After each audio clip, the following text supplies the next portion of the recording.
எல்லோருக்கும் வணக்கம். நம்ம வந்து இந்த whispers from the brighter world படிச்சுட்டு இருக்கோம். ஏற்கனவே சொன்ன மாதிரி தான் இந்த புத்தகம். நேற்றுக்கு கூட சில அபியாசிகள்கிட்ட பேசும்போது அவங்க என்ன சொன்னாங்கன்னா, அந்த விஸ்பர்ஸ்னா முன்னாடிலேருந்து வருதுங்கள, டெய்லி ஒரு மெசேஜ் வந்துட்டு இருக்கு இல்லையா, அந்த இதுதானே படிக்கிறீங்க நீங்க அப்படின்னு கேட்டாங்க. இல்ல, தினமும் ஒரு மெசேஜ் வர்ற விஸ்பர்ஸ்ங்கிறது வந்து 1991 அப்புறம் மீடியம் சகோதரி அவங்களால பாபுஜி கிட்ட இருந்து ரிசீவ் பண்ணப்பட்ட செய்திகளுடைய தொகுப்பு. இந்த புத்தகங்கள், இந்த 4 புத்தகங்கள், இது மாதிரி உள்ள 4 புத்தகங்கள் நீங்க ஸ்கிரீன்ல பாக்குறது, இது வந்து 1944 இருந்து 1955 வரைக்கும் 11 ஆண்டுகள் பாபுஜி லாலாஜியிடமிருந்தும் மற்ற ஒளி உலக ஆன்மாக்களிடமிருந்து பெற்ற செய்திகளுடைய தொகுப்பு. இது ஒரு விதத்துல பார்த்தா பாபுஜியோட டைரி அப்படிங்கிற மாதிரி கூட நம்ம வைத்துக் கொள்ளலாம். இந்த புத்தகமானது நிறைய ரகசிய தகவல்கள், நிறைய வந்து சிட்டிங் கொடுக்கறது பற்றிய டெக்னிக்குகள், ஆன்மீக ரீதியான பல ரொம்ப முக்கியமான முன்னேற்றத்துக்கான உத்திகள்லாம் பத்தி சொல்ற புத்தகம். இது 4 புத்தகம் சேர்த்து 6000 ரூபாய். இது வந்து நம்ம இப்ப தமிழ்ல வெளியிட்டு இருக்கிறாங்க. இந்த புத்தகத்தை வந்து நீங்க ஆர்டர் பண்ணி வாங்கி இதை படிக்கணும். நீங்க அதை படிக்கணுங்கிற ஒரு எண்ணத்தை தூண்டுறதுக்காக தான் நம்ம இப்ப இந்த புக் ரீடிங் செஷனை ஆரம்பிச்சிருக்கோம். ரொம்ப அற்புதமான ஒரு புத்தகம். இதுக்காக நீங்க பண்ற செலவு வந்து ஒரு இன்வெஸ்ட்மெண்ட் அப்படின்னு நீங்க நினைச்சுக்கோங்க. நினைச்சுக்கிட்டு இந்த புத்தகத்தை வாங்கி படிக்கணும் அப்படின்னு உங்க எல்லாரையும் அன்போட கேட்டுக்கிறேன். இப்போ தொகை கொஞ்சம் பெரியதாக இருக்குது அப்படின்னு நினைக்கிறவங்களுக்காக நம்ம ஒரு ஏற்பாடு பண்ணியிருக்கோம். அதுல வந்து யாரெல்லாம் வந்து இந்த மாதிரி புத்தகங்களை மாதம் ஒரு 1000 ரூபாய் 1500 ரூபாய் தவணை முறையில கொடுத்து வாங்கி விரும்புறாங்களோ அவங்களையும், அவங்களுக்கு யாராவது உதவி செய்ய விரும்பினா, அதாவது வந்து ஒரு 6000 ரூபாய்க்கு இந்த செட் ஆஃப் புக்ஸை வாங்கி கொடுத்துட்டு அதுக்கான பணத்தை ஒவ்வொரு மாதமும் ஒரு தவணையில 1500 இல்லது 1000 அப்படிங்கிற தவணையில வாங்கிக்க விரும்பினால் அவங்களையும் 2 பேரையும் நம்ம வந்து நம்மளுடைய இந்த புத்தக வாசிப்பு நிகழ்ச்சி மூலமா இணைத்து விடுறோம். அந்த மாதிரி உள்ள தேவை உள்ளவங்களும் உதவி செய்ய விருப்பம் உள்ளவங்களும் கூட என்ன நீங்க தொடர்பு கொள்ளலாம். நம்முடைய எய்ம் என்ன அப்படின்னா, இந்த புத்தகத்தை நான் வாசிக்கும் பொழுது நீங்க கேட்கறது மட்டும் பத்தாது. நீங்கள் இந்த புத்தகத்தை வாங்கி ஒவ்வொரு நாளும் சில பக்கங்களை படித்து கொண்டு வர வேண்டும் தொடர்ச்சியாக. நான் ராஜி மாஸ்டர் இதுல கொடுத்துருக்கிற அந்த முன்னுரையில சொல்லியிருக்காரு, இந்த புத்தகம் வந்து கதை போல படிக்க போட்டால் கூட அது அதற்கே உரிய சிறப்பான விளைவுகளை தரக்கூடும் அப்படின்னு சொல்லியிருக்காரு. இப்போ இந்த புத்தகத்தை மறக்காம வாங்கி படிக்கும்படி அனைவரையும் அன்போடு கேட்டுக்கொள்கிறேன். இப்ப நம்ம இதுவரைக்கும் நம்ம 100 பக்கங்கள் படிச்சிருக்கோம் இந்த புத்தகத்துல. இன்னைக்கு இந்த அடுத்து தொடர்ந்து நம்ம படிக்க போறோம்.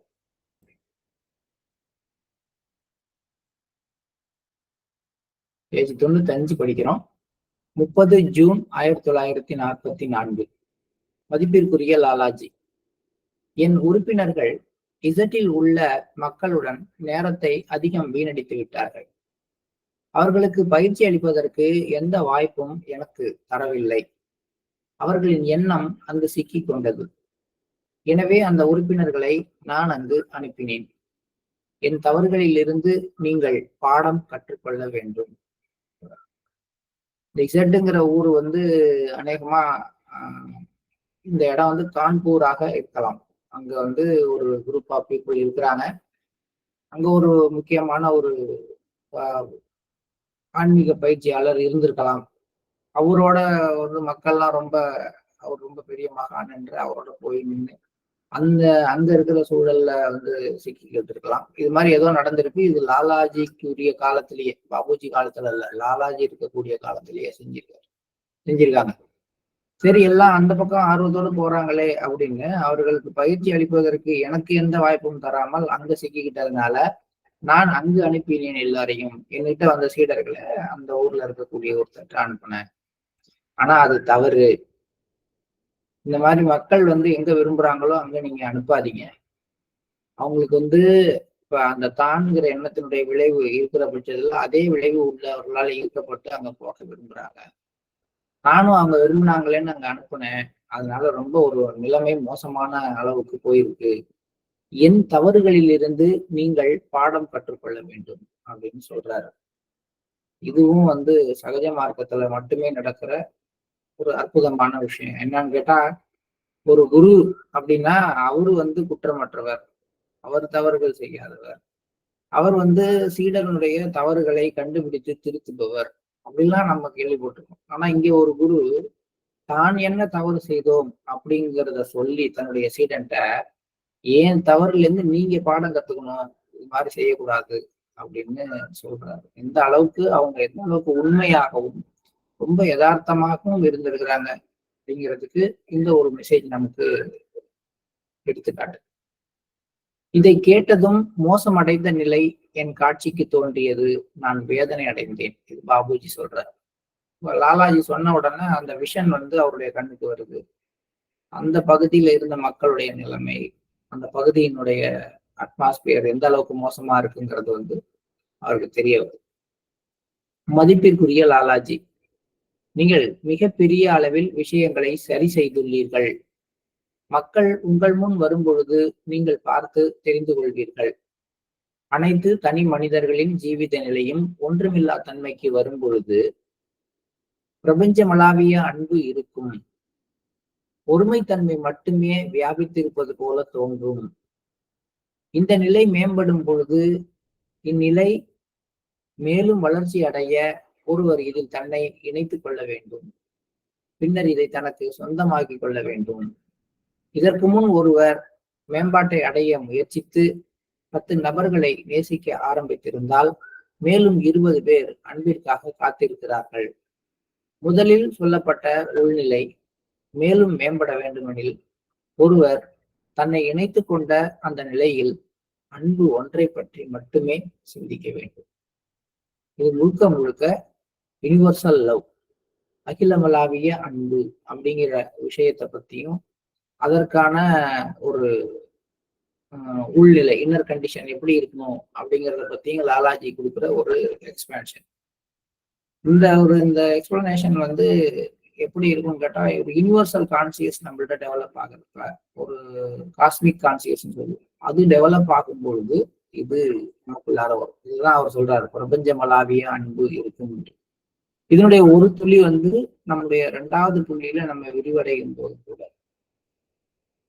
இந்த பிரபஞ்சமளாவிய அன்புங்கிற இன்னர் கண்டிஷன் ஒவ்வொருத்தருக்குள்ளாரையும் ஏற்படுத்தப்படணும் அப்படிங்கிறதுக்காக தான் பாபுஜி வந்து இந்த 9 மணி பிரார்த்தனைய அறிமுகப்படுத்தினார். அந்த பிரபஞ்சமளாவிய அன்புங்கிறது எப்படி டெவலப் ஆகணுங்கிறத இங்க சொல்றாரு.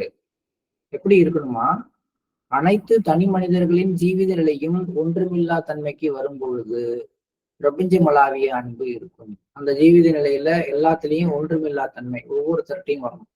இந்த மாதிரி ஒரு கண்டிஷன் வரும்பொழுதுதான் பிரபஞ்சமளாவிய அன்பு இருக்கும். ஒன்றுமில்லா தன்மை இல்லாத வரைக்கும் அந்த அன்பு வந்து பிரபஞ்சமளாவியதா இருக்காது. ஏதோ ஒரு விதத்துல குறிப்பிட்ட ஒரு காலத்துக்கு ஒரு குறிப்பிட்ட காரணத்துக்கான அன்பா இருக்கும். இது எப்படி சொல்லலாம் அப்படின்னா, இப்ப எனக்கு வந்து குழந்தைகள் இருக்காங்க அப்படின்னா, நான் வந்து குழந்தைகளை பார்க்குற விதத்தை 3ஆ பிரிச்சிருவேன். அதாவது வந்து என்னுடைய குழந்தைக்கு கொடுக்குற முக்கியத்துவம் வேற மாதிரி, மற்ற குழந்தைகளுக்கு கொடுக்குற முக்கியத்துவம் வேற மாதிரி, என் குழந்தைகளுக்கு எதிராக இருக்கிற குழந்தைகளுக்கு நான் கொடுக்குற முக்கியத்துவம் வேற மாதிரி நான் பிரிச்சுக்கிட்டே போயிடுவேன். இப்ப இது பிரபஞ்சமளாவிய அன்பானா இல்லை. ஏன்னா இங்க பற்றுன்னு ஒண்ணு இருக்கு. அதனால என் குழந்தைக்கு ஒரு முக்கியத்துவம், மற்ற குழந்தைங்களுக்கு அடுத்தபட்ச முக்கியத்துவம். அது தர்மம்னு வேற சொல்லும். என் குழந்தைங்களை பாதுகாக்கிறதும் அதுக்கு சாப்பாடு போடுறதும் என் கடமை. அதுக்கப்புறம் தான் நான் மற்ற குழந்தைகளை பார்க்கணும்னு சொல்லி கேட்கிறேன்.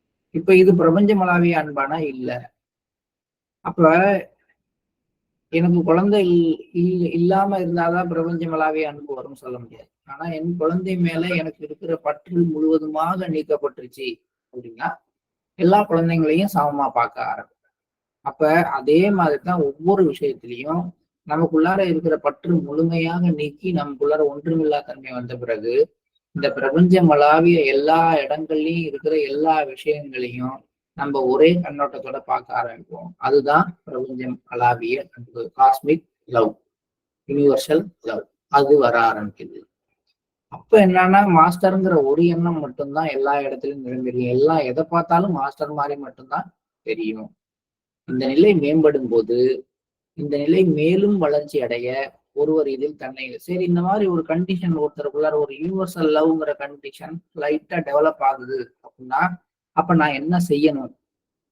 சாதாரணமா வந்து முதல் புள்ளியில இருந்து ஜேர்னி ஸ்டார்ட் ஆகி 2வது புள்ளி போய் கொஞ்ச நாள்லயே வந்து இந்த நிலையை வந்து ஒவ்வொரு அபியாசியும் ஏதோ ஒரு விதத்துல உணர ஆரம்பிப்பாங்க. அவங்களுடைய பேச்சு, நடவடிக்கை எல்லாமே எப்படி இருக்குன்னு கேட்டா, இந்த பிரபஞ்சமளாவிய உணர்வு நிலையை தொட்டுற மாதிரிதான் இருக்கும். அப்ப அந்த மாதிரி ஒரு கண்டிஷன் வரும்பொழுது முதல்ல இந்த யூனிவர்சல் லவ்ங்கிற எண்ணத்தோட தன்னை இணைத்துக் கொள்ள வேண்டும். இப்படி இணைத்துக் கொள்றதுக்கு தான் ரெகுலரா 9 to 9:15 ஒரு பிரார்த்தனை. சரி, அப்படி பண்ணும் பொழுது உருவாகிற அந்த கண்டிஷன் அது என்ன வருதோ அதை எனக்கு சொந்தமாக்கி கொள்ள வேண்டும். அது என்ன சொந்தமாக்கி கொள்றது? சொந்தமா இருக்கிற வீட்டுக்கும் இல்ல சொந்தமா வச்சிருக்கிற ஒரு 2 வீலருக்கும் வாடகைக்கு வாங்கி ஓட்டுற 2 வீலருக்கும் என்ன வித்தியாசம்? சொந்தமா இருக்கிற வீட்டுக்குள்ள நான் எப்ப வேணாலும் போகலாம், எப்ப வேணாலும் வரலாம். அந்த வீட்டுக்குள்ளார நான் எவ்வளவு நேரம் வேணாலும் இருக்கலாம், எத்தனை நாள் வேணாலும் அந்த வீட்டுக்குள்ளார போகாம இருக்கலாம். அது மாதிரி இந்த அகிலங்களாவிய உணர்வு நிலைங்கிறது எனக்கே நானே வந்து அந்த கண்டிஷனை முழுமையில அப்சர்வ் ஆகி கொண்டு வந்துட்டேன்னா அது எனக்கு சொந்தமாயிடுது. அப்படி இல்லை அப்படின்னா இந்த மாதிரி ப்ரேயர் பண்ணும் பொழுது ஒரு சிட்டிங்ல உட்காரும் பொழுது மட்டும் அது எட்டி பார்த்துட்டு திரும்பி போயிடும். அதனாலதான் சொல்றாரு, முதல்ல இந்த நிலை ஏற்படும் பொழுது அகிலங்களாவிய அன்பு அப்படிங்கிற நிலை ஏற்படும் பொழுது அதோடு ஒருத்தர் தன்னை கனெக்ட் பண்ணிக்கணும். அப்புறம் அந்த நிலையை தனக்குள்ளார கொண்டு வந்து தன்னுடையதாக மாற்றிக்கொள்ள வேண்டும், சொந்தமாக்கி கொள்ள வேண்டும். அப்ப எப்படி இருப்பாருன்னா, ஒரு தடவை வந்துருச்சுன்னா அதுக்கப்புறம் அது என்ன ஆகும்? அப்படியே இருக்கும்னு சொல்ல முடியாது, எக்ஸ்பேண்ட் ஆகும். இப்போ எனக்கு யுனிவர்சல் லவ் அப்படிங்கிற கண்டிஷன் வந்துச்சுன்னா நான் ஓரளவுக்கு இந்த உலகத்துல இருக்க எல்லா விஷயத்தையும் ஒரே மாதிரி நேசிக்க ஆரம்பிச்சுட்டேன் அப்படின்னு நான் நினைப்பேன். பட் அது வந்து அப்படின்னு ஒரு தடவை நினைச்சிட்டா அப்புறம் என்ன பண்றது? அதுக்கப்புறம் அது வளர முடியாதுல்ல உலகத்தில் உள்ள எல்லாம் அப்படின்னா. அப்படிதான் நமக்கு தோணும். ஆனா இங்க என்ன சொல்றாரு, இந்த கண்டிஷனை சொந்தமாக்கிக்கிட்டு நீங்க வளரும் பொழுது முதல்ல உங்களை சுத்தி இருக்கிற ஒரு 10 பேரை வந்து நீங்க நேசிக்க ஆரம்பித்திருந்தால் அடுத்த ஒரு 20 பேர் உங்களுடைய அன்புக்காக காத்துக்கிட்டு இருக்கிற ஒரு கண்டிஷன், அதாவது அந்த நிலை விரிவடைகிற ஒரு கண்டிஷன் வந்து தொடர்ந்து வந்துகிட்டே இருக்கும். இப்ப முதலில் சொல்லப்பட்ட உள்நிலை மேலும் மேம்பட வேண்டுமெனில், இந்த அகிலமளாவிய அன்பு அப்படிங்கிற உள்நிலை மேம்பட வேண்டுமெனில் ஒருவர் தன்னை இணைத்து கொண்ட அந்த நிலையில் அகிலமளாவிய அன்புங்கிற அந்த நிலையில அவர் எதை பத்தி மட்டும் சிந்திக்க வேண்டும் என்றால் அன்புங்கிற ஒரு விஷயத்தை பற்றி மட்டும் சிந்திக்க வேண்டும். இந்த கான்செப்ட் அடிப்படையா வச்சுக்கிட்டு தான் 9 மணிக்கு கண்ணை மூடி உலகில் உள்ள எல்லா சகோதரர்களும் சகோதரிகளும் தெய்வீக அன்பினால் நிரப்பப்படுகிறார்கள். இந்த நம்ம அன்புங்கிற ஒரு விஷயத்தோட வேற எதையும் பத்தி நம்ம பேசுறது. இதுதான் வந்து லாலாஜி டிக்டேட் பண்றாரு பாபுஜிக்கு, யூனிவர்சல் கான்சியஸ் பத்தி, யூனிவர்சல் லவ் பத்தி. காட்சி பார்வைக்கு வந்தது, அதை வார்த்தைகளில் விவரிப்பது மிக கடினம். ஸோ இது விஷனா வந்தது மாஸ்டர் சொல்ற விஷயம், பட் என்னால அதை எக்ஸ்பிளைன் பண்ண முடியாது சொல்லிட்டார். மதிப்பிற்குரிய லாலாஜி, ஒருவர் கூர்ந்து கவனித்தால் அந்த நாட்குறிப்பு இந்த அனைத்து நிலைகளையும் வெளிப்படுத்தும்.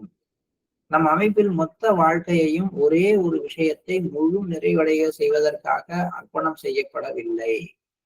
எந்த ஒரு விஷயமும், எடுத்துக்காட்டாக பிரபஞ்சமளாவிய அன்பு, ஒருவரை இறுதி லட்சியத்திற்கோ அல்லது முழுமையான நிறைவடைதலுக்கோ அழைத்து செல்வதில்லை. அடுத்த விஷயத்துக்கும் வந்துட்டார். இங்க போனதுல வந்து அந்த பிரபஞ்சமளாவிய அன்புங்கிறத பத்தி அவ்வளவு சொன்னவர் அடுத்த இதுலயே சொல்றாரு. என்ன சொல்றாருன்னா, எந்த ஒரு விஷயத்துல நீங்க டெவலப் ஆனாலும் இந்த ஒரு விஷயத்துல டெவலப் ஆகுறதுனால நீங்க இறுதி லட்சியத்தை அடைந்து விட முடியாது. இப்ப கொஞ்ச நேரத்துக்கு முன்னாடிதான் சொன்னேன் பிரபஞ்சமளாவிய அன்புன்னு. அதுல நீங்க உள்ளார மூழ்கி அந்த நிலையை சொந்தமாக்கி கொண்டு அதிலேயே கரைஞ்சி விரிவடைந்தாலும் அது லட்சியத்திற்கு உங்களை அழைத்து செல்வதில்லை. மாஸ்டர் என்பவர் லட்சியமாக கருதப்படுபவர். இந்த லட்சியத்தை வழிபடுத்தும் ஒருவரே மாஸ்டருடன் இருப்பவர் ஆகிறார். உங்கள் இதயத்தை உலகாயத துன்பங்களில் இருந்து விடுவித்துக் கொள்ளுங்கள். இணைந்திருப்பதன் மூலம் இதை அடைய முடியும். கனெக்டிவிட்டி. எப்பொழுதும் மாஸ்டரோட ஒரு கனெக்ஷனை கிரியேட் பண்ணி வச்சுக்கிறதன் மூலமாக இதை அடைய முடியும். இந்த இணைந்திருத்தல் எப்படி வரும்? மாஸ்டருடன் நான் இருக்கிறேங்கிற உணர்வு, அல்லது என்னுடன் மாஸ்டர் இருக்கிறாருங்கிற உணர்வை தக்க வைத்துக் கொள்வது, அல்லது நானே மாஸ்டராக இருக்கிறேங்கிற உணர்வை தக்க வைத்துக் கொள்வது. இந்த 3 மெத்தட்ல நம்ம அந்த இணைந்திருத்தல் அப்படிங்கிறத எக்ஸ்பேண்ட் பண்ணிக்க முடியும். துருவ நிலை வரை அடைந்த ஒருவருடன் இணைந்திருத்தல் மிகுந்த பயனுள்ளது. அடுத்த கண்டிஷன் போல யார் ஒருத்தர் அந்த போல் ஸ்டார் அப்படிங்கிற கண்டிஷன் வரைக்கும் டெவலப் ஆயிருக்காங்களோ அவங்களோடு தன்னை யாராவது இணைத்து கொண்டிருந்தால் அது மிகவும் பயனுள்ளது. ஏன்னா போல் ஸ்டார்ங்கிற கண்டிஷன் துருவாதிபதியாக வரக்கூடிய ஒருத்தர் வந்து பரபிரம்மாண்ட மண்டலத்தை தாண்டி பயணிச்சிருப்பார். அப்ப அவருடைய உணர்வு நிலையானது அகில மலையாளியதாக விரிவடைஞ்சிருக்கும். அவரோட ஒருத்தர் கனெக்ஷன்ல இருந்தார்னா அது ரொம்ப அவருக்கு நன்மை பயக்கக்கூடியதாக இருக்கும். துருவ நிலையை அடைந்த ஒருவரோடு இணைந்திருப்பதே நன்மை பயக்கிறது அப்படின்னா, மகாபரிஷத் நிலைமை வரைக்கும் உயர்த்தப்பட்ட ஒரு குருநாதருடன் இணைந்திருப்பது எத்தகைய ஒரு பலனை கொடுக்கும் அப்படிங்கிறத நாம தான் பார்க்கணும். நம் முன்னோர்கள் துருவ நிலையுடன் இணைந்திருந்தனர். இது வந்து நம்மளுடைய பாரம்பரியத்துல இருந்துச்சு. யாரா இருந்தாலும் அந்த துருவ நிலை அடைந்த ஒரு குருவை தேடி கண்டுபிடிச்சு அவரோட தன்னை கனெக்ட் பண்ணி அப்படிதான் அவங்களுடைய ஆன்மீக வாழ்க்கையை வாழ்ந்தார்கள். இதோட ஜூன் மாதம் நாட்குறிப்புகள் முடிஞ்சு போது அடுத்தது ஜூலை மாதம் 1ஆம் தேதி 1944. மதிப்பிற்குரிய லாலாஜி, உங்கள் மனதில் உதிக்கும் தத்துவ ஞான கருத்துக்களை நீங்கள் எழுத தொடங்க வேண்டும். பின்னர் அவை முறைப்படி தொகுக்கப்படும். இந்த ஆர்டரை வந்து பாபுஜிக்கு போடுறாரு. இனிமே நீங்க எல்லாத்தையும் எழுதணும்னு. உடனே பாபுஜி சொல்றார், என்னால் அந்த கருத்துக்களை விரிவுபடுத்த இயலவில்லை. நிறைய கருத்துக்கள் தோணுது, அதை என்னால வந்து விரிவாக சொல்ல இயலவில்லைன்னு சொல்றார். மதிப்பிற்குரிய லாலாஜி, உங்களால் எந்த விஷயத்தையும் மிக நன்றாக எழுத முடியும். பயிற்சி அனைத்தையும் சரி செய்யும். நீங்கள் நாட்குறிப்பு எழுத ஆரம்பித்த போது பக்கம் பக்கமாக நிரப்பி இருந்தீர்கள். இதெல்லாம் ஞாபகம் இருக்குல்ல உங்களுக்கு? நீங்க டைரி எழுதினீங்களே, முதல்ல எப்படி எழுதுனீங்க? எவ்வளவு விரிவாக பக்கம் பக்கமா எழுதி எனக்கு கொண்டு வந்து காட்டுனீங்க. உங்களால செய்ய முடியும், நீங்க செய்யுங்கிற. முதலில் தொடங்குங்கள். இதுதான் வந்து அடுத்த கட்டம். இது வந்து நீங்க நாட்குறிப்பு எழுதுறதுலயா இருக்கலாம், அல்லது பயிற்சி முறையில இருக்கலாம், ஈவன் ஆசிரமத்துல செய்யற ஒரு வாலண்டியர் ஒர்க்லயா இருக்கலாம். இந்த விஷயத்த நம்மளால செய்ய முடியாது அப்படின்னு நினைக்கிறது, அல்லது வந்து 4-5 பேர் வந்தவொடனே செய்யலாம் அப்படின்னு நினைக்கிறதுக்கு பதிலா முதல்ல எடுத்தோடனே அதுக்கான சூழ்நிலை இருக்கோ இல்லையோ மெல்லமா அந்த வேலையை தொடங்கிடணும். இதுதான் வந்து ஆன்மீக ரகசியம். ஒரு பெரிய மண்ணு முட்டு ஒரு லாரி மண் வந்து கொட்டிருக்கு ஆசிரமத்துலன்னு வச்சுக்குவோம். இதுக்கு வந்து 4 ஆள் விட்டுட்டு நிறைய ஏற்பாடெல்லாம் பண்ணிக்கிட்டு ஒரு காலையிலேருந்து சாயங்காலம் வரைக்கும் வர்றதுக்கு 10 வாலண்டியரை ஃபோன் பண்ணி கூப்பிட்டு அப்புறம் வேலையை ஆரம்பிச்சிங்கன்னா அப்படின்னு நினைச்சீங்கன்னாலே அது 10 நாளா இருந்தாலும் அந்த ஒரு லோடு லாரி மண்ணும் வந்து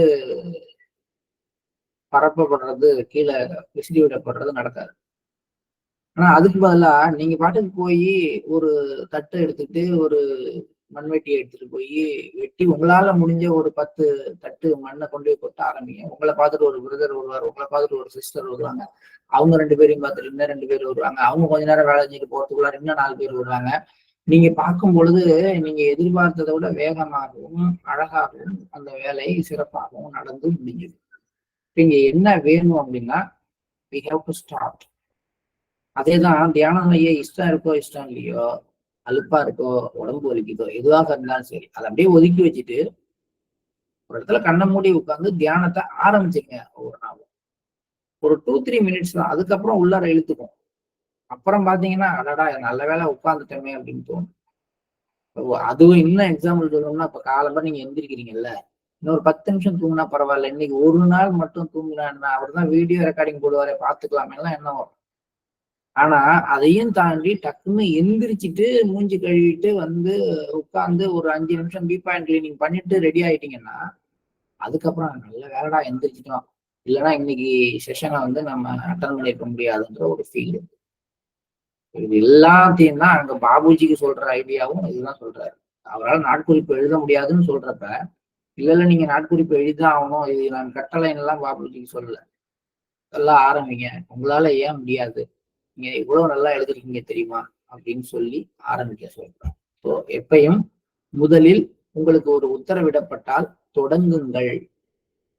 பர்டிகுலராக ரிசப்டர்ஸுக்கு, பர்டிகுலராக சென்டர் கோஆர்டினேட்டர்ஸுக்கு, பர்டிகுலராக டிஸ்ட்ரிக்ட் கோஆர்டினேட்டர், தாலுக் கோஆர்டினேட்டரா இருக்கிறவங்களுக்கு, ஒரு கனெக்டுக்கு விங்குக்கு பொறுப்பெடுத்திருக்கவங்களுக்குலாம் எந்த ஒரு விஷயத்தையும் உங்கள்கிட்ட உங்களுக்கு உங்களுக்கு அடுத்த நிலையில உள்ளவங்க ஒப்படைக்கும் பொழுது ஃபர்ஸ்ட் ஆரம்பிச்சுக்குங்க. அதுக்கப்புறமேட்டுக்கு அது எப்படி போதோ போகும். ஒரு தியான உற்சவம் நடத்துங்க அப்படின்னு சொல்லி ஒரு ஜோனல் கோஆர்டினேட்டர் உங்களுக்கு ஃபோன் பண்ணி சொல்றாரு, சார் இங்கெல்லாம் முடியாது சார், இங்க வந்து அதுக்கான எந்த சூழ்நிலையும் இல்லை சார், ஒரு வாலண்டியர் கூட கிடையாது சார், நான் வந்து என்ன சார் பண்ண முடியும், இந்த ஏரியால யாருமே வரமாட்டாங்க சார், இப்படி எல்லாம் நீங்க சொன்னீங்கன்னா, இல்ல சார் இது வந்து என்னால செய்ய முடியாது இப்போதைக்கு, இங்க அதுக்கான வாய்ப்புகள்லாம் கிடையாது, வேண்டாமே அப்படின்னு சொன்னாலோ, இல்லைன்னா வெயிட் பண்றேன் சார், நான் நல்லா பிளான் பண்ணிட்டு இன்னொரு 2 மாசம் பிளான் பண்ணிட்டு அப்புறமேட்டுக்கு செய்யறேன்னு சொன்னீங்கன்னாலோ, நீங்க பிளான் பண்ணிக்கிட்டே தான் இருப்பீங்க, நீங்க குறைகளை பார்த்து கொண்டே தான் இருப்பீங்க, ஆனா வேலை நடக்காது. ஆனா உங்கள்கிட்ட சொன்ன உடனே, அப்படியா சரி இன்னைக்கே போய் அதுக்கான வேலையை ஆரம்பிக்கிறேன், ஒரு மண்டபத்துக்கு போறேன் கேட்கறான்னு சொன்னீங்கன்னா, ஆரம்பிச்சிட்டீங்கன்னா அப்படி நீங்க நல்லா பார்க்கலாம். இந்த ஊர்ல தியான உற்சவம் பண்ணுங்கப்பா, நீங்க இந்த யோக மகோத்சவம் நடத்துங்க அப்படின்னு சொன்ன உடனே, சார் இங்கெல்லாம் மண்டபம்லாம் 2 லட்ச ரூபா வரும் சார், 4 லட்ச ரூபா வரும் சார், நல்லா முடியாதுன்னு நாங்க என்ன சொல்றதுன்னா, கரெக்ட் வரட்டும், யார் சொன்னது இதெல்லாம் வரும்னு ஒரு யூகத்துல இருக்கீங்க, நீங்க போய் கேட்டீங்களா, இங்க வந்து இது மாதிரி நாங்க ஒரு விஷயம் செய்ய போறோம் கொடுங்கன்னு கேட்டீங்களா, ஆரம்பிக்கல. ஜஸ்ட் ஆரம்பிங்க அப்படின்னு சொல்லுவோம். அப்புறம் அடுத்து 2 நாளுக்குள்ள அவர் ஃபோன் பண்ணுவாங்க, சார் ரொம்ப ஆச்சரியம் சார், போய் சொன்ன உடனே அப்படியா ஃப்ரீயா எடுத்துங்க, வெறும் கரண்ட் பில்லு மட்டும் கொடுங்க, வேலையை செய்யுங்கன்னு சொன்னாங்க சார். இப்ப இது எப்படி நடந்துச்சு, நீங்க என்ன செஞ்சீங்க, ஒண்ணும் இல்லை, நீங்கள் தொடங்கினீர்கள், மிச்சத்தை மாஸ்டர் பார்த்து கொண்டார். அதனால எந்த ஒரு விஷயத்துக்கும் மலைப்பு அப்படிங்கிற ஒரு விஷயம் இல்லாமல் first you have to start. அந்த ஒண்ணு மட்டும்தான், சுவிட்ச் போடுறது மட்டும்தான் நம்ம வேலை. அதுக்கப்புறம் அது வழியா பாஸ் ஆகிற கரண்ட்டும் அது எவ்வளவு நேரம் பாஸ் ஆகுறதுங்கிறதும் வேற ஒருத்தவங்க முடிவு பண்றாங்க. இது நமக்கு ஒரு நல்ல பாடம் இன்னைக்கு. இன்னைக்கு நம்மள்ட்ட எந்த வேலை ஒப்படைக்கப்பட்டாலும் பொறுமையா வந்து அப்புறம் செஞ்சுக்கலாம் அப்படின்லாம் தள்ளி போடாமல் அந்த வேலையை ஆரம்பித்து விடுங்கள். இது வந்து இன்னைக்கு நம்ம செஞ்சு பார்க்க வேண்டிய ஒரு விஷயம். இதய புள்ளியில் ஏற்படும் ஐக்கிய நிலையில் ஒருவருக்கு மனதில் எண்ணங்கள் எழுந்தாலும் ஒருவர் தன்னை இழப்பது என்பது நிரந்தரமான ஒன்றாகும். இது வந்து ஹார்ட் ரீஜன்ல நடக்கக்கூடிய ஒரு விஷயம். இங்க ஒரு ஐக்கிய நிலைங்கிறது ஒவ்வொரு புள்ளியிலையும் ஏற்படும். அப்ப இதயத்துல இருக்கிற அந்த புள்ளியில ஒரு ஐக்கிய நிலை ஏற்படும் பொழுது மனதுல எண்ணங்கள் வந்துட்டு இருக்கலாம், ஆனால் ஒருவர் அந்த எண்ணங்களையும் தாண்டி தன்னை இழந்த நிலைக்கு போக முடியும். அந்த நிலையில் உதிக்கும் எண்ணங்கள் எதுவானாலும் அவற்றின் மீது ஒரு வெறுப்புணர்வு ஏற்படுகிறது. அது நல்ல எண்ணமா இருந்தாலும் சரி, கெட்ட எண்ணமா இருந்தாலும் சரி, அதை நல்ல எண்ணம்னு பார்த்து ரசிக்கவும் மாட்டோம், கெட்ட எண்ணம்னு பார்த்து வெறுக்கவும் மாட்டோம்.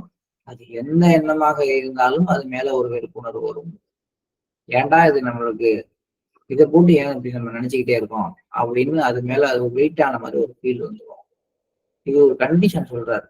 உங்களுக்கு ஐக்கிய நிலை ஒரு புள்ளியில ஏற்படும் பொழுது அந்த புள்ளியில நீங்க ஐக்கிய நிலையை நோக்கி நகரும் பொழுது எண்ணங்கள் அப்படிங்கிறதே வெறுப்பானதா போதும். ஏன்டா அதை பத்தி நினைக்க வேணாமே, அது நல்ல ஒரு உங்க வீட்டுல நடந்த ஒரு நல்ல சுபகாரியத்தை பத்தி உட்கார்ந்து 10 நிமிஷம் 20 நிமிஷம் 30 நிமிஷம் பேசினா சந்தோஷமா தான் இருக்கும் சாதாரணமான நேரத்துல. ஆனா இந்த ஐக்கிய நிலை தொடரும் பொழுது நடந்து முடிஞ்சு போச்சு விடுங்க, எல்லாம் மாசோடாரெல்லாம் நடந்தது, ஏன் அதை போட்டு பெருசு பண்ணி பேசிக்கிட்டு அப்படின்னு தோணுமே ஒழிய, ஒரு நல்ல விஷயமா இருந்தாலும் ஒரு கெட்ட விஷயமா இருந்தாலும் அதை வந்து ஜூம் பண்ண மாட்டோம். தன்னை இழக்கும் நிலை பல்வேறு வகையானது.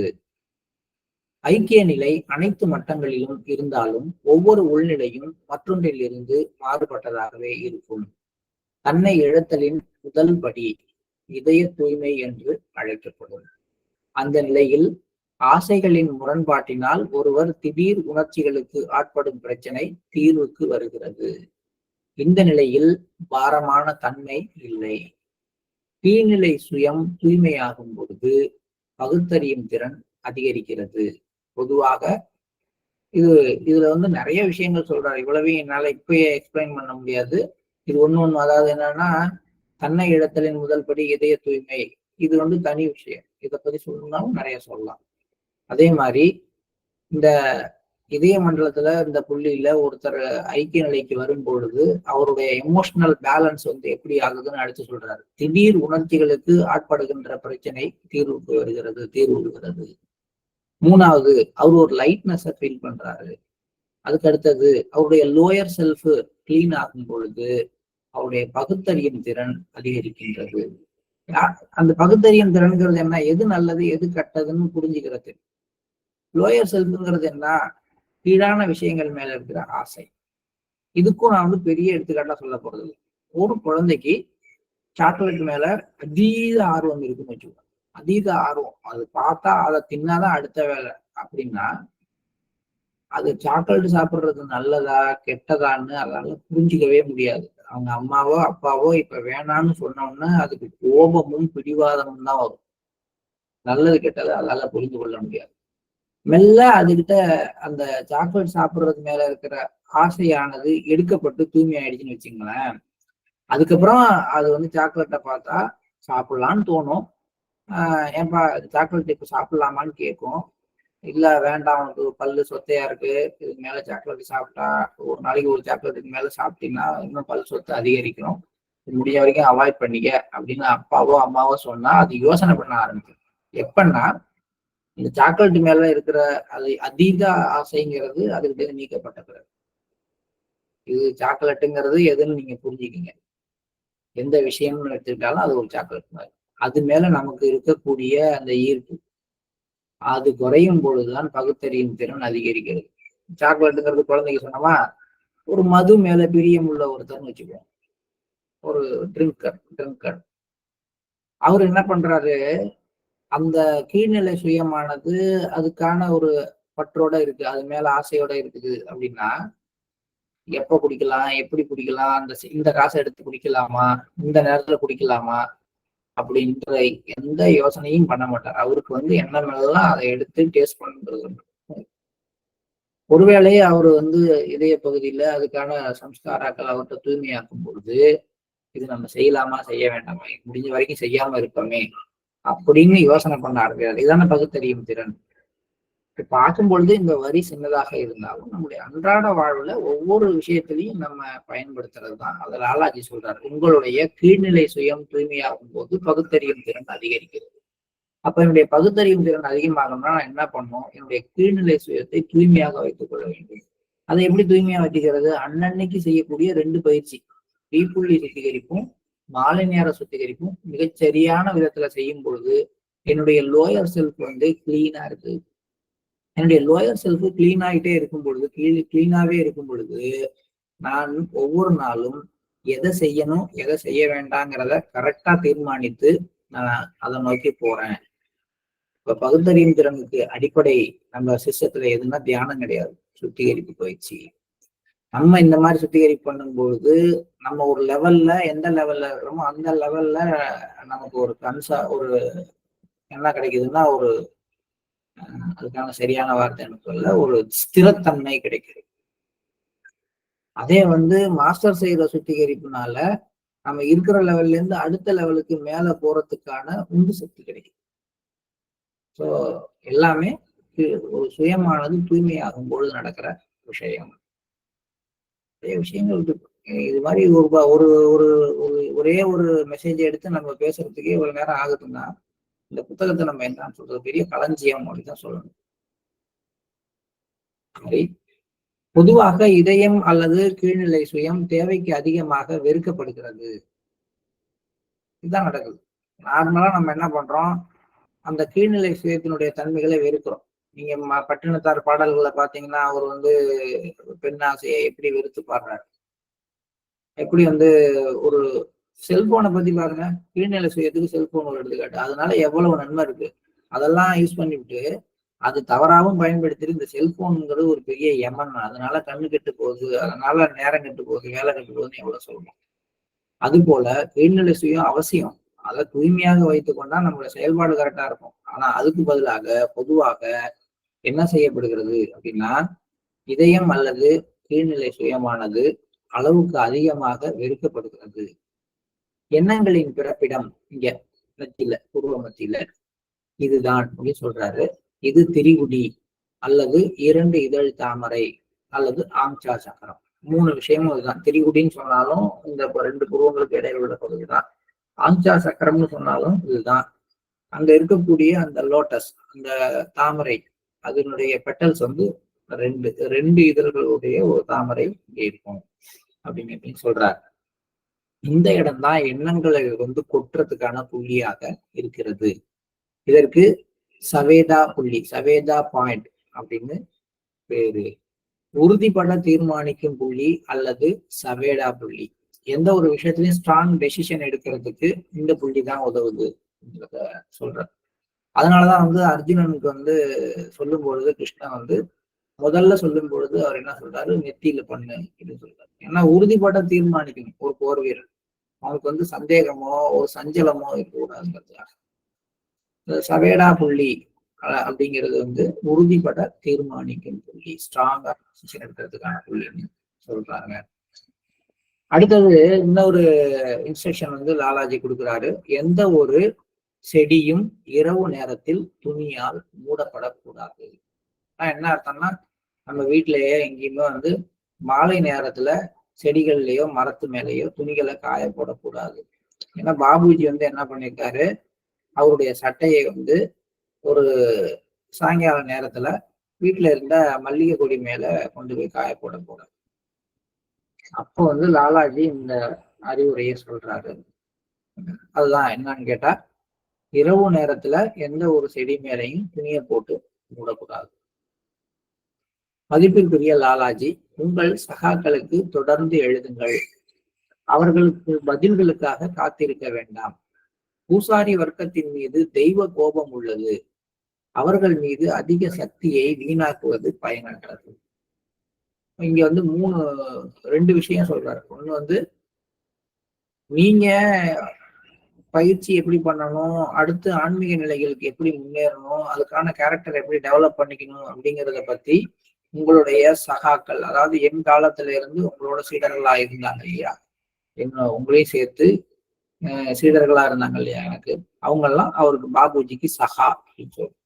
பாபுஜியோட சீடர்கள் கிடையாது இவங்கெல்லாம். ஏன்னா இவங்கெல்லாம் பாபுஜி காலத்துல பாபுஜியோடயே இருந்து அவங்களும் தியானம் பண்ணவங்க தானே. இப்ப அவங்களெல்லாம் சகான்னு சொல்றாங்க. உங்கள் சகாக்களுக்கு தொடர்ந்து எழுதுங்கள், கடிதம் எழுதுங்க. அந்த கடிதத்துல உங்களுக்கு வர்ற வெளிப்பாடுகளை எல்லாம் குறிப்பிடுங்க.